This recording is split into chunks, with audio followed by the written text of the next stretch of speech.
So welcome to 12 surefire ways to protect your reputation and also help you grow your business. You know, what we're going to talk about today, because of the direct connection between reputation and business, is even more important. So, you know, a little bit about it. 94% of new customers use search engines to find local businesses. You know, it's gone up that high. That's how much is left for the yellow pages, 6%. So, you know, if you're spending any money in the yellow pages now, other than a listing. And 70% of households use the internet as their go-to source when purchasing local products and services. You know, that's what people do. When they need a plumber, they go online. They go on their phone. You know, they go other places. Then, you know, they'll go in the newspaper sometimes. They might go in the Valpak coupons, you know, but they're definitely going to use some sort of online source. So, you know, and the problem, you know, you can do search engine optimization, which is important. You want to show up on page 1 of Google. That's what everybody wants to do. You know, when people go looking for them, you know, you need to be at the top, you know, but it isn't easy, 1, and 2, you have to be constantly working it. You let up on it, you stop doing blog posts, or you stop adding pictures, or you stop posting to Google Plus or Facebook or something like that, you could lose your position as well. So it's important that you keep that up. You know, and people pay lots of money for this. I mean, I've more than one client that I've had has paid, you know, 4 figures and above for Google AdWords and not gotten the results that they should have. And, you know, a lot of times that isn't Google AdWords' fault, because Google, very honestly, is trying to get people to get better results too, because they don't want people to bail out. And a lot of times with Google AdWords, people will just start doing Google AdWords. What are people searching for? They're searching for title companies. So I'll make sure that I show up in the top 3 on Google in the paid search and all that, and you do it, and people click on it, and they just go to your website. And there's no offer, no call to action, nothing that they can see to take the next step. You know, you don't know why they were there. All they do is go to your website, but there's no way to capture their information to maybe keep in touch with them at a later date. So what Google is really trying to do is get people to create landing pages where, you know, you go and you have a video that maybe tells a little bit about your business, and you have a form to capture people's name and email address, and really as much as you'd like. You know, we find that, like with service providers, that if you're somebody that has to do a free estimate or something like that, and that's your call to action, people will give you everything: their name, their address, their phone number, because they know that you're going to have to, 1, get in touch with them, and 2, go to their home. So capture all that information right up front. So you have Google AdWords, and it's, you know, title agency, and, you know, maybe you have a free report to give them, or, you know, maybe something, you know, if you have, maybe you have a closing cost estimator, but you put it behind something that they have to give you their email address for or whatever. But try to capture, you know, that's what you want to do with Google AdWords, is you want to have them land somewhere where one of the first things they see is a call to action, you know, what the next step is. You know, being on top isn't enough to guarantee leads and sales for your business. Now, you should also have, the first page of your website should be a landing page, basically. You know, even if it isn't as strong as it might be that you would set up for Google AdWords. You know, but certainly you want to have something on your website that people will leave their information whenever they come. You know, some sort of offer. Even if you're at the top, you know, what's going to really make you stand out? What are the things that you're going to look for? Think about it when you go to a website. Maybe you're looking, you know, for auto repair or for a restaurant or whatever it might be. You know, do you have time to visit every result? Probably not. You know, there's just too many going on. So what do? They scan the reviews for each listing. You know, that's kind of, I don't know, think about how you do it. Certainly when you're doing it with stuff that's reviewed. You know, even when you're just on the first page of Google, you'll look and see what other people are saying. That's a social signal. That's kind of, that says to us that other people like us, people that are on the web this is what they're saying. So social signals are your current customers talking about your business and sharing their experiences openly. So, the bottom line on this, when we think about it, you really want to think about being proactive. That's kind of the message. I'll say that this a couple of times. But the message is to be proactive, You should, the minute you open, if you've got happy customers, you need to figure out how to get them to write reviews. Reviews are important. You need to know what customers are saying about your business as soon as it happens. That's an important thing as well. 70% of customers trust a business with a minimum of 6 to 10 reviews. You want to see a little bit of substance there also. You don't want it to be, aberrations there where there's just, 1 or 2. Approximately 72% of consumers surveyed say they trust, this is really interesting, trust online reviews as much as personal recommendations, even those by anonymous posters. Over half surveyed say that the positive online reviews make them more likely to choose a local business. You have a minimum of 6 to 10 reviews to help a potential customer choose you. So that's really, what you want to try to get to. And it's a minimum. And, you'll see businesses, I'm sure you've all, with hundreds of reviews sometimes. Smartphone users looking for you. 95% of smartphone users, we've all done that. You're nearby, you're looking for something, and then what are you going to go to? If there's 3 restaurants, certainly the one with the best reviews is going to be near, top of your list. So 1/3 of all searches for local business are now made with a mobile device. I think that's a little bit old because I think it's probably half now, really. It's going that fast. This year it adds up to over 1 billion annual local searches being made on mobile devices, and it's increasing. That's, here's the numbers. And this is, like I said, I need to update these numbers. I couldn't find any 2013 numbers. Where do reviews come from? They're added by your customers. Reviews of your business are posted on search sites like Google, local business directories, and other websites. Now, this brings up another point that, I say that you should really focus on Google and Yelp to get your reviews, but you want to make sure that your business listing on all the goofy business directories that are out there is current and up to date. Your hours are correct, your address is correct, all that stuff. You have the advantages in that you're just getting started. One of the things that I would highly recommend is you pick one phone number and you use that for everything. There's a thing called the Universal Business Listing, ubl.org, and for about $100 or so, they will check 30 or 40 of these directories and make sure your listing is up to date. Ratings give searchers an instant snapshot of your business reputation based on real customer experiences. When they see a company with positive reviews, it's an instant credibility booster to make your phone ring. Good news for the good listings, bad news for those with bad. And they really bring you more money. Half a star, people have done statistical regressions on this. Half a star or just a 0.2 differential, and the overall ratings could mean life or death. Basically, Harvard Business School study found that 1-star rating decrease can reduce revenues by nearly 10%. Why are reviews relevant? Why do search engines care about how many reviews you have? This is a thing that you just have to, it's a real simple thing, but I don't know if people think about it a lot. What Google's intent is their intent is when you search to provide the best results for you, or you're going to go somewhere else. They want to make sure what they look for on websites is they look for relevancy. How relevant is the content on your website to what people are searching for?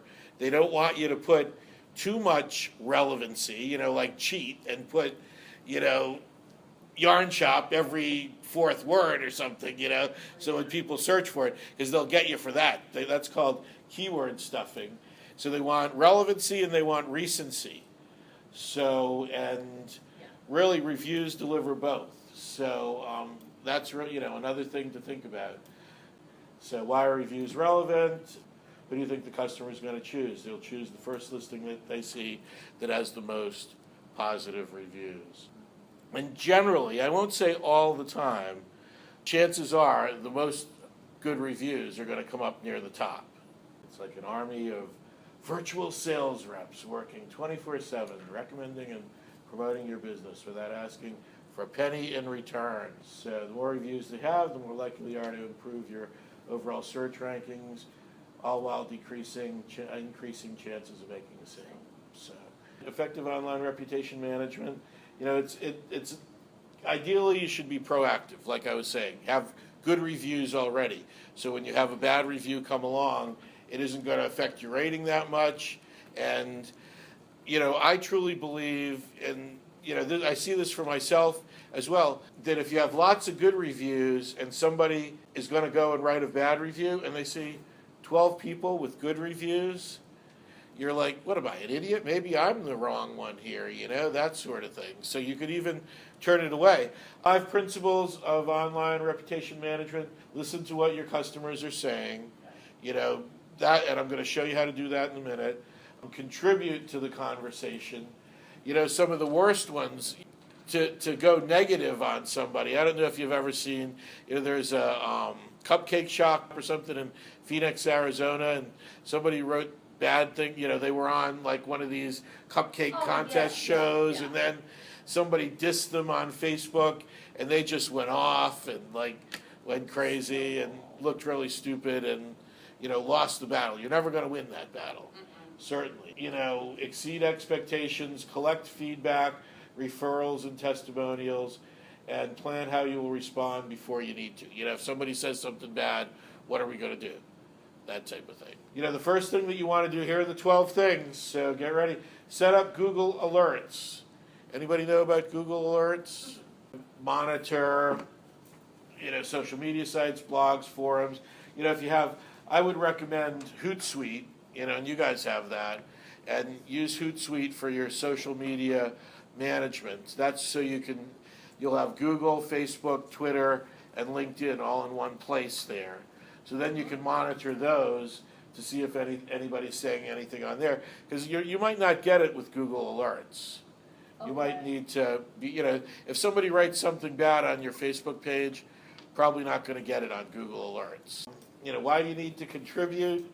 So you can make sure you're adding enough to the conversation to ensure that the ratio of positive to negative is in your favor. So, and you always want to try to be contrite, whenever you can. And sometimes, I've seen situations working with Huntington Learning Centers. We have about 30 Huntington Learning Centers that we do social media for. And they've occasionally gotten bad reviews. And you just have to go in and, the first thing that you want to do is try to take them offline if you can. If you would mind, I want to learn more about your problem. Please give me a call and, be the center director or whatever it might be at this number, and we'll talk about it. And then you can even negotiate talking about having them take it down if possible. I would advise, if it's on Facebook, just you can contact them, sending them a message, or if it's on Twitter or any of those places. Google gives you a chance to respond to reviews. Yelp gives you a chance to respond to reviews.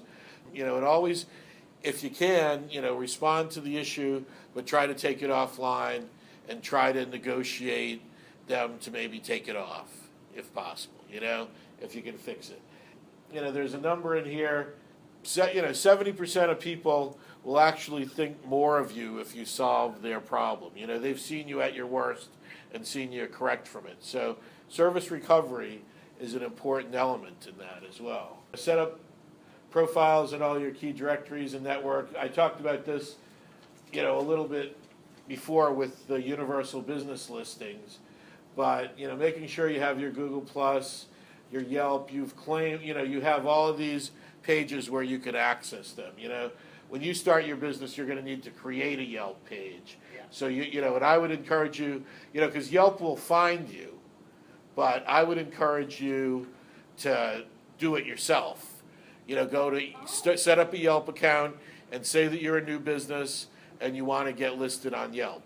Another thing to do, start blogging, and this really comes in with Google in the recency and relevancy, and it helps with your recency. For you, I think one of the, certainly doing video stuff would be excellent. How do you do this? How do you do that? Everybody is searching all the time for how do you do things. And then you can take the videos and YouTube transcribes them, or you can pay somebody not much money to transcribe it, like $5. They'll transcribe your videos for you. Then you've got blog content for it. So, don't think that it's hard to write a blog or whatever, and the worst that you could do is sit down and just record it on your phone and then have somebody transcribe it, and you've got, edit it a little bit, and you got a blog done. But, make educational videos. That was one of the things, if you looked, I should have mentioned it, but on the bottom, the next thing that was right below Yelp on MRW Lawns was a video that we had done. So, and if you want to get things to the top of Google quickly, one way to do it is to make the title of the video the name of the search terms. Promote remarkable customer service.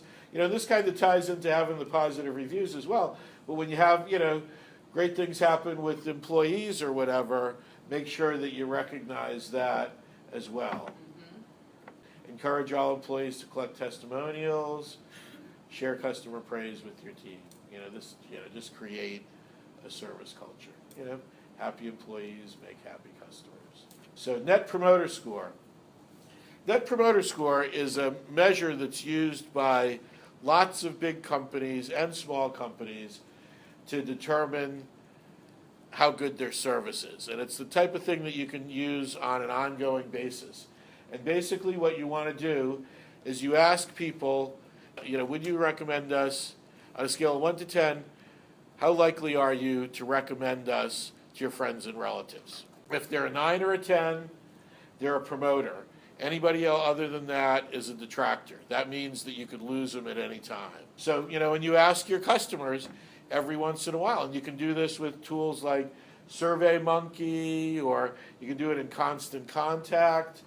But, so you take, let's say, you ask 10 people, and 8 of them are promoters, and 2 of them are detractors, then your Net Promoter Score would be 60, 60%.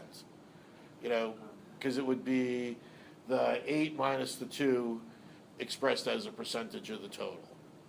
So rarely, like if you can get 9.5 promoters and, a half a detractor, if you had like 100 and you got 95 and 5, that's where you can get it up there. But you want to, it's just a great way to measure how people feel about you.